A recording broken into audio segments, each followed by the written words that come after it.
Ola, moi boas a todos e a todas. E benvidos outra vez ao Eu Son Camariñas. Desta volta falaremos cunha rapaza que está a residir no estranxeiro e está a levar o nome do noso concello por toda Europa e mesmo por todo o mundo. Cun traballo baseado na experimentación, os seus logros poderían ser a base de futuros tratamentos a enfermedades cerebrais. Por hoxe, deixou o seu traballo por un momento para poder explicarnos como é o seu campo e como é a súa investigación. Hoxe con todos nós, unha científica da Ponte do Porto. Hoxe con todos nós, Sol Pose.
Pois estamos aquí, creo que esta era a túa antigua aula, non? Dixéstenos aí, mientras pasábamos, houve un pequeno recuerdo.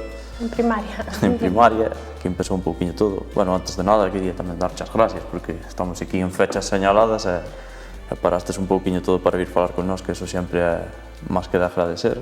É todo un honor poder participar neste programa e poder contar e compartir as nosas experiencias. Pois, moitas gracias tamén por eso do honor, carai.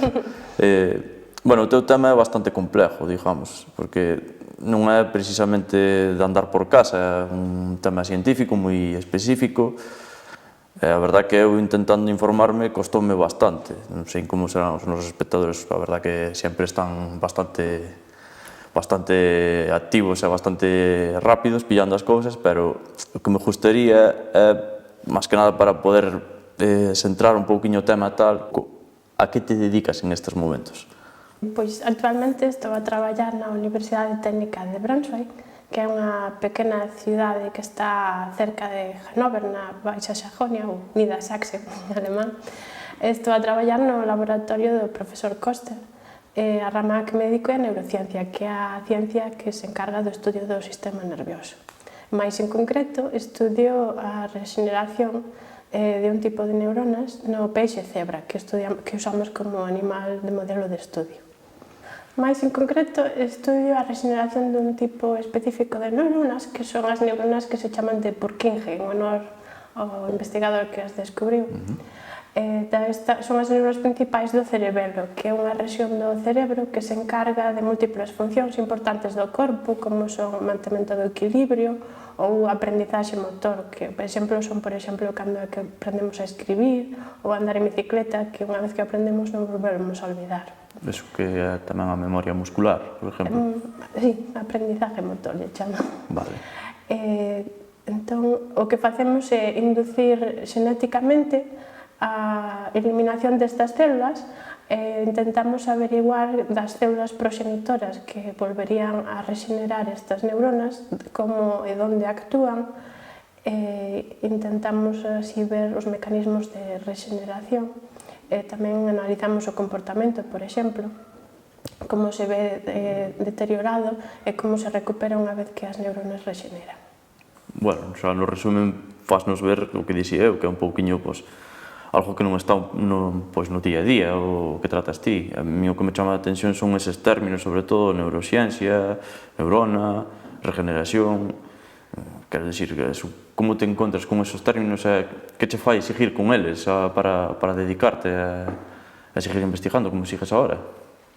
Pois fascíname o complexo e o conservado que é o cerebro evolutivamente, que ao fin e ao cabo non é tan diferente o noso cerebro de, por exemplo, dos peixes.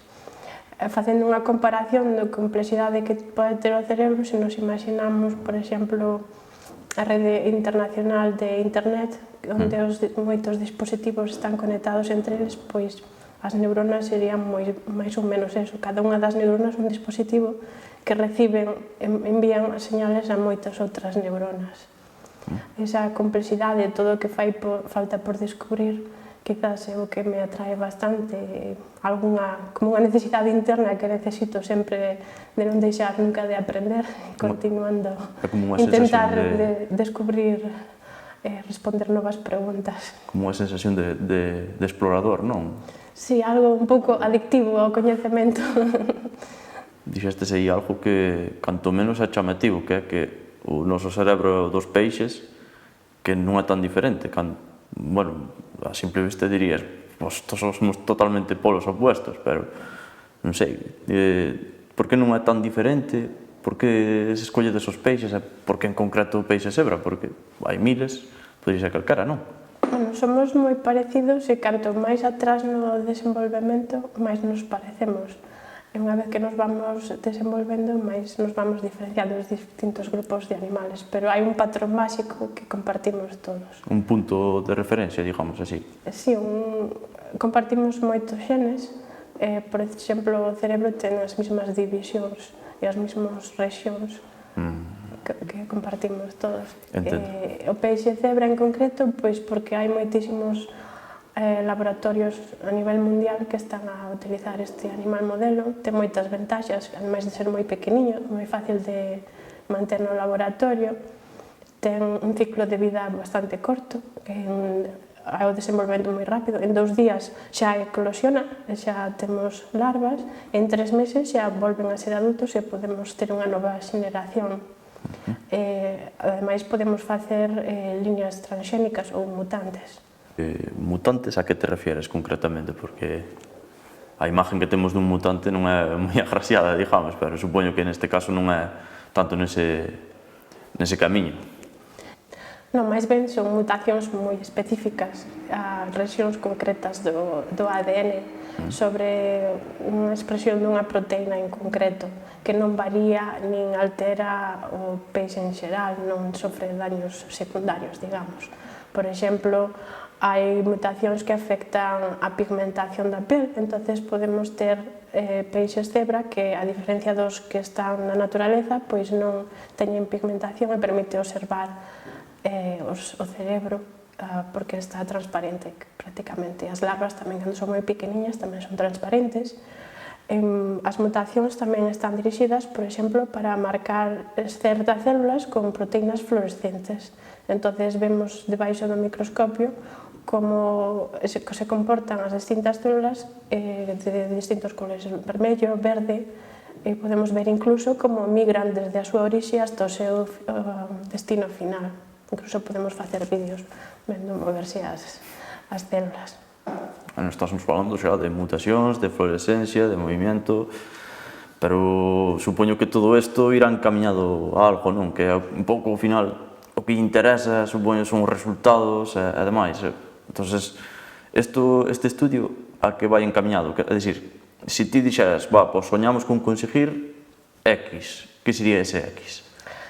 Bueno, pois hai moitas enfermedades neurodegenerativas, como coñecemos todos, o Parkinson, o Alzheimer, e no caso do cerebelo, unhas enfermedades que se denominan ataxia, na que os pacientes que a sofren pois acaban padecendo moitos problemas motores. E progresivamente, esas neuronas que vamos perdendo, desgraciadamente, os seres humanos non podemos rexenerar. En cambio, os peixes teñen unha capacidade de rexeneración sorprendente, non só no cerebro, senón moitos órganos, como o páncreas ou o corazón. ou tamén incluso a médula espinal. Entonces, nós, con o noso pequeniño grande área, intentamos contribuir no coñecemento dos mecanismos de regeneración, e se chegásemos a conocer eses mecanismos, daríanos unhas ideas a donde se poderían ir as dianas terapéuticas para futuros estudios en enfermedades neurodegenerativas. Bueno, mentastes aí algunhas enfermedades que están entre nós e que, por desgracia, prácticamente todo o mundo conoce, como son o Parkinson ou así, e ainda que sea un grande área, como dixestes ti, a verdad que é para sentirse orgulloso, canto menos, é para aportar aí o teu traballo. Sabendo xa a que te dedicas e un pouco a onde queres chegar tamén, faltanos unha pequena cousa, que é saber como faz para chegar a eso, é dicir, o teu día a día, como transcurre dentro dun laboratorio. Non sei se nos podes explicar un pouquiño como te moves, cales son as túas tareas, o estrés. Bueno, non sabería dicir a rutina dun día a día, porque todos os días son distintos no laboratorio. Hai días no que paso a maior parte do tempo, por exemplo, no microscopio, estudiando e analizando imaxes dos cerebros. Hai días que paso máis tempo supervisando e axudando os estudiantes novos que veñen ao laboratorio coas súas tesis de fin de máster ou de fin de carreira, en paralelo cos meus experimentos, e despois tamén hai moito traballo de fondo no ordenador. Temos que analizar os datos que obtemos dos resultados e tamén estudiar a literatura dos traballos que hai feitos de outros laboratorios para comparar e escribir manuscritos, porque ao final os resultados teñen que pasar por papel e tinta para ser publicados, ou intentar, por lo menos.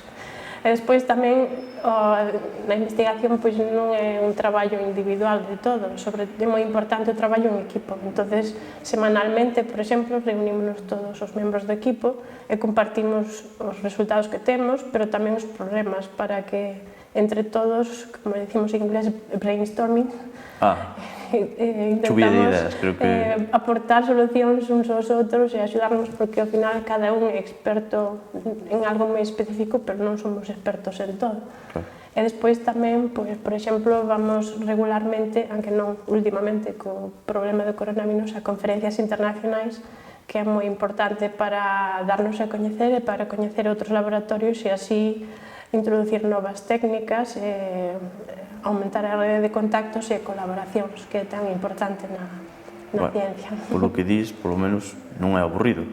Cada día... Hai de todo, hai días para todo. Perfecto.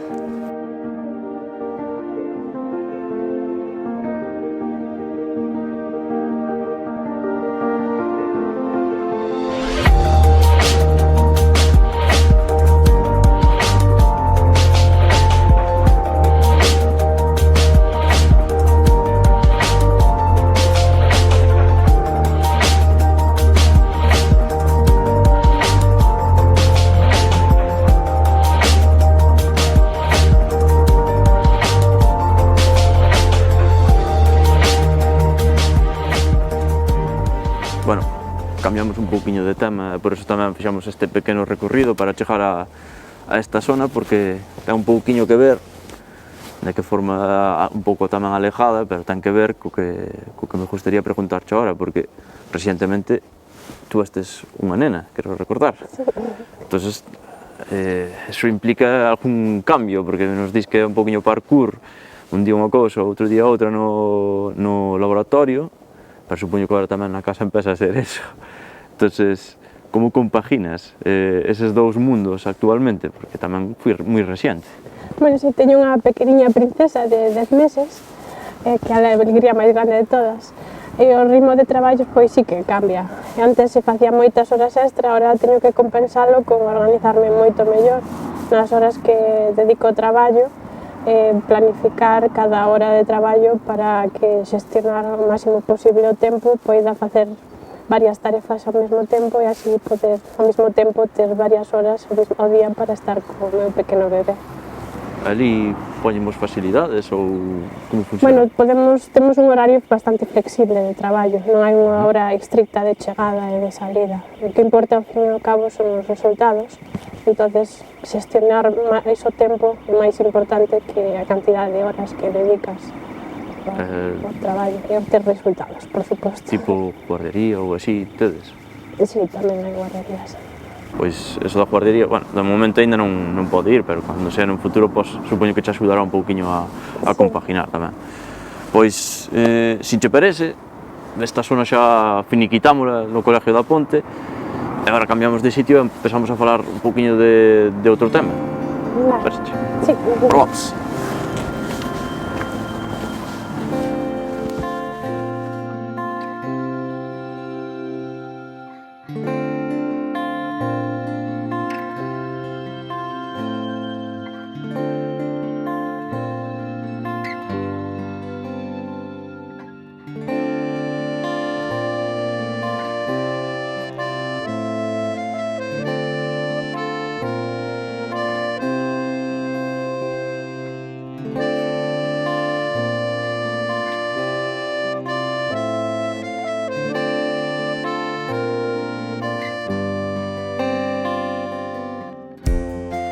Bueno, cambiamos un pouquiño de sitio, como falábanos, tamén para cambiar así de tema e intentar ir así atrás no tempo, de algún modo, non? Hasta ahora estuvestes nos falando de a que te dedicas en estes momentos, pero a mí o que me gustaría saber é un pouquiño como surge a que te dediques a isto, precisamente. Se é un pouco pois, unha vocación que vistes claro nun momento dado, que é eso de que se suele falar de unha revelación, que vistes algo, entón dixestes isto é o meu, ou si máis ben fui construíndose pouquiño a pouco co tempo, dicindo, bueno, pois por aquí, por alá, e ao final, pois, estás en esta situación. Pois non foi unha vocación da que fora plenamente consciente sempre, pero quizáis sempre estuvo aí. Por exemplo, recordo que desde moi pequeniña me fascinaba moito ver como as ranas sufrían a metamorfose, estaba sempre observando como cambiaban, e sempre me gustaron moito os animais. Desa maneira, basta estudiar a Santiago, xa ali empezas a traballar con neuronas, se mal non me acordo, no teu TFM, no traballo final de máster. Pois sí, xa no traballo de fin de máster de neurociencia, e continuei despois na tese doutoral, dediqueime xa a estudiar o cerebelo as neuronas do cerebelo, pero nun pequeno tiburón, pero desde un punto de vista evolutivo, intentando ver en que nos parecemos, como dicía antes, que ao final non somos tan distintos, e como os tiburóns pois son uns animais dos animais vivintes máis antigos que teñen cerebelo, pois axúdanos a ver cal é a condición ancestral, digamos, de todos os vertebrados con cerebelo. Ese estudio co tiburón, a búsqueda de respuestas debió de costarche bastante, porque despois de eso xa te vas a Alemania, quero dicir, é un cambio bastante importante. Como tomas esa decisión que che leva a elegir a Alemania, precisamente? A decisión de ir para despois da tese doutoral non foi inmediata, foi máis ben durante a tese doutoral que a Universidade de Santiago promove para que os estudiantes de doutoramento fagan unha estancia internacional e así obter unha mención internacional no doutoramento. Entre 3 e 6 meses dedicarse a aprender novas técnicas noutro país europeo. Entonces, buscando na literatura, non é que fora buscar a Alemania, busquei máis ben as técnicas que me interesaban e despois mirei na mapa onde estaba realmente.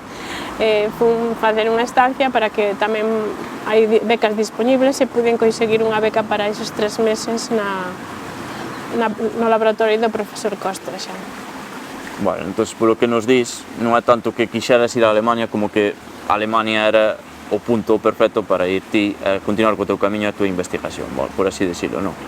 De todos modos, eu sei que non quedaste xa ali en Alemania, e se ti volvestes, por que? Si estaba ali o tal... Bueno, primeiro tuve que regresar, por suposto, para terminar a tese de doutoramento, e unha vez obtido o diploma, pois puden optar a solicitar becas para o seguinte paso, que ven sendo unha estancia postdoctoral, que hai dúas posibilidades, ou ter un posto de traballo a cargo dun proxecto ou solicitar unha beca de forma independente. Entonces solicitei diversas becas hasta que conseguí unha con fondos da Unión Europea que denominan Marie Curie en honor á famosa científica. Que é cando volves a Alemania, pero eu sei que previamente non volves a Alemania, sino que vaste ao outro lado do charco, como se suele decir, que é Estados Unidos. Que diferencias hai entre os dous sistemas? Bueno, ali estuve durante o proceso de solicitud de becas que non sempre a primeira sale exitosa, pois en un proceso largo surdiu unha oportunidade dun traballo a cargo un posto a cargo de proxecto. Estudiei ali unha pequena anémona, o desenvolvemento desde o punto de vista evolutivo, aunque despois quixen regresar a neurociencia, que era o meu, e conseguín a beca, entonces cando regresei a Alemania. Era un traballo tamén distinto, porque polo que dixo ali era a cargo dun proxecto, aquí estás máis nun equipo dun modo distinto, non? Bueno, o traballo en sí non cambia moito, pero sí que nunha beca solicitas o proxecto que queres facer, entonces tomas a iniciativa de que liña de investigación queres seguir.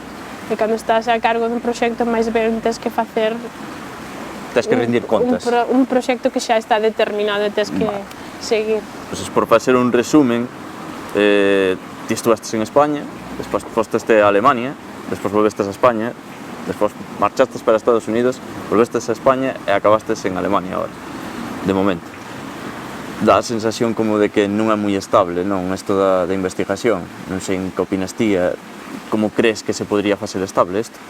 Pois quizás eso sea a parte máis difícil da carreira investigadora, porque é difícil atopar un posto fixo, que exista un posto de investigador en sí.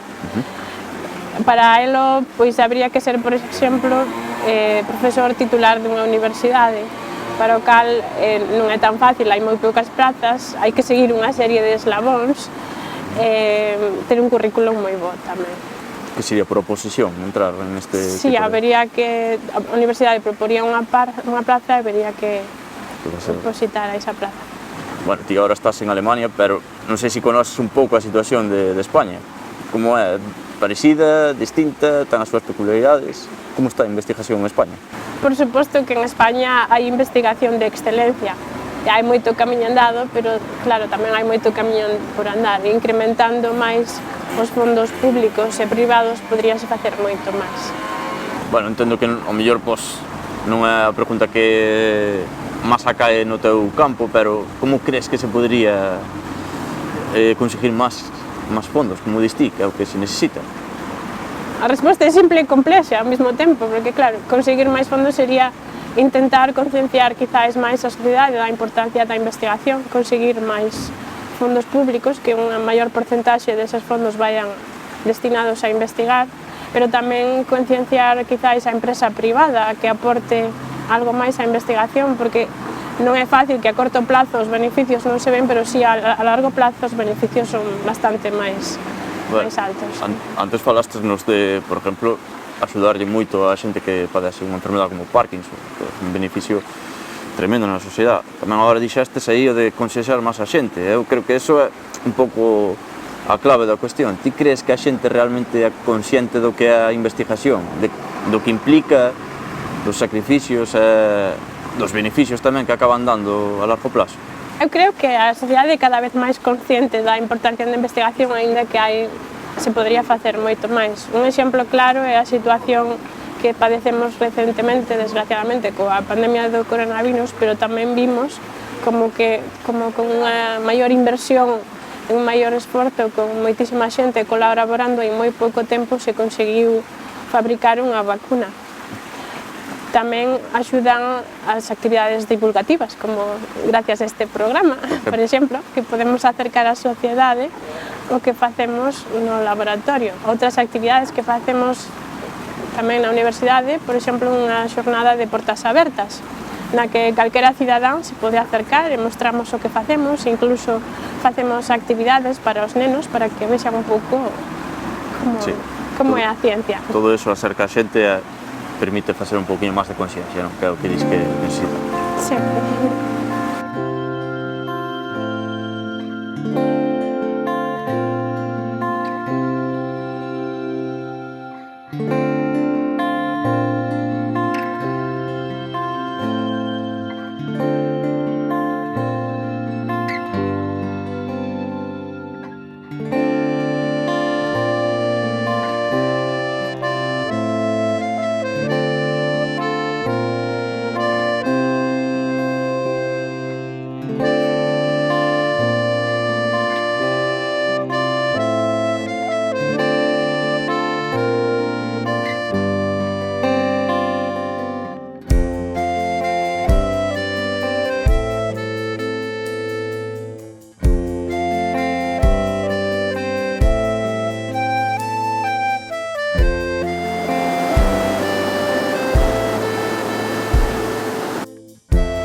xa estamos no tercer sitio.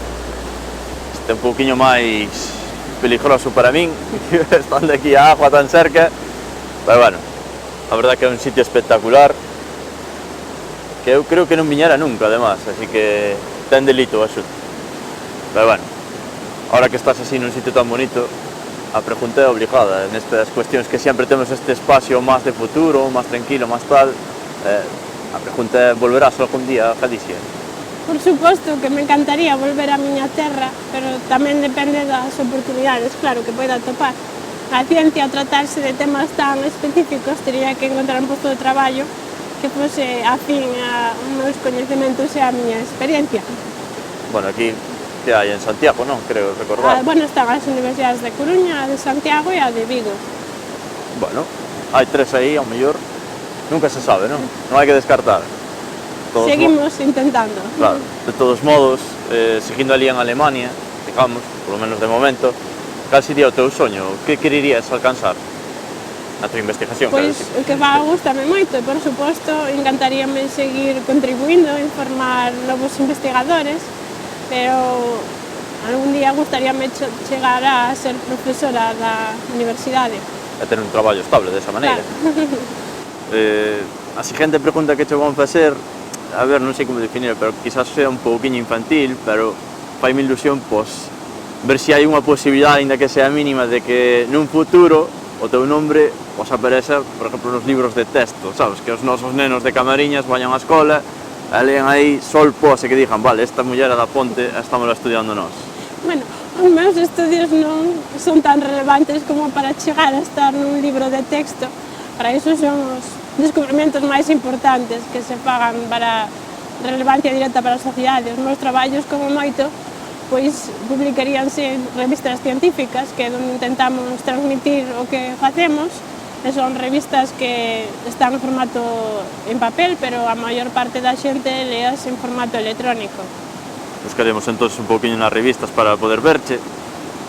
Si non descartamos o dos libros de texto, eu sigo sin descartalo, pero si non se dera o caso, que lle dirías ti a eses nenos e nenas que ao mellor queren seguir os teus pasos e, non sei, ao mellor dentro de uns anos, pois comparten laboratorio contigo? Pois quizáis que nunca deixen de ter curiosidade por aprender cousas novas, que ao fin e ao cabo a ciencia é como esa curiosidade que teñen os nenos, sempre preguntar por qué e atopar respostas a esas preguntas. E ademais que a ciencia é algo moi emocionante, porque sempre descubrir cousas novas e facer algo que ninguén fixo antes. Bueno, pois, chegado a este punto, o único que podemos facer agora é darte as gracias e desearte toda a suerte do mundo para que acabes aparecendo nese libro de texto, que nós non o descartamos, que quede claro, Moitas gracias a vos por invitarme a este programa con unha iniciativa tan boa. Ola, eu son Sol Pose Méndez, investigadora postdoctoral na Universidade Técnica de Braunschweig, son de Ponto de Porto e eu son Camariñas.